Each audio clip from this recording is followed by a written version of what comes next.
श्री गणेशाय नमः। सभी प्रभु भक्तों को जीवन प्रकाश चैनल की तरफ से राधे राधे। आज हम वैशाख मास महात्म्य का 12वां अध्याय करेंगे।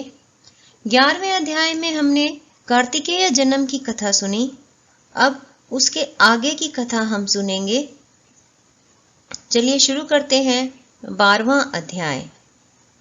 मैथिली कहने लगे कि हे ब्राह्मण, आपने कामदेव की स्त्री रति का वर्णन किया और उसकी अक्षुण्य व्रत धारण करने की कथा भी मैंने सुनी। अब कृपा करके यह बताइए कि इस व्रत की विधि क्या है। यह वार्ता सुनकर श्रुतिदेव कहने लगे कि इसका विधान पहले श्री हरि ने लक्ष्मण जी से कहा था, वह सब मैं तुमको सुनाता हूँ। इस व्रत के करने से श्री लक्ष्मीपति भगवान प्रसन्न हो जाते हैं।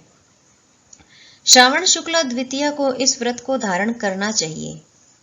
चातुर्मास्य में हविष्यान्न भोजन करना चाहिए और श्री लक्ष्मी नारायण का पूजन करें।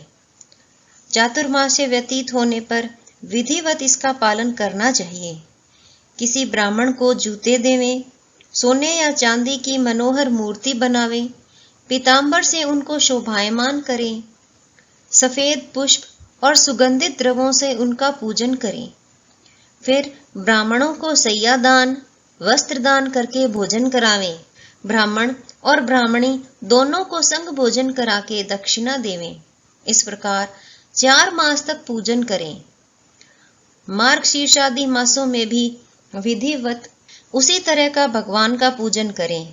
ऐसे ही चैत्र से 4 मास तक हरि भगवान का पूजन करें, जिसको सोनकादि ऋषिगण पूजते हैं।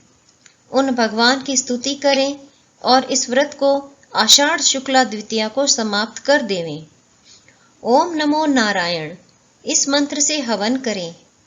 चैत्रादि मास में पुरुष सूक्त से हवन करें। मार्गशीर्ष आदि मास में विष्णु गायत्री नारायण विद्महे इस मंत्र से हवन करें।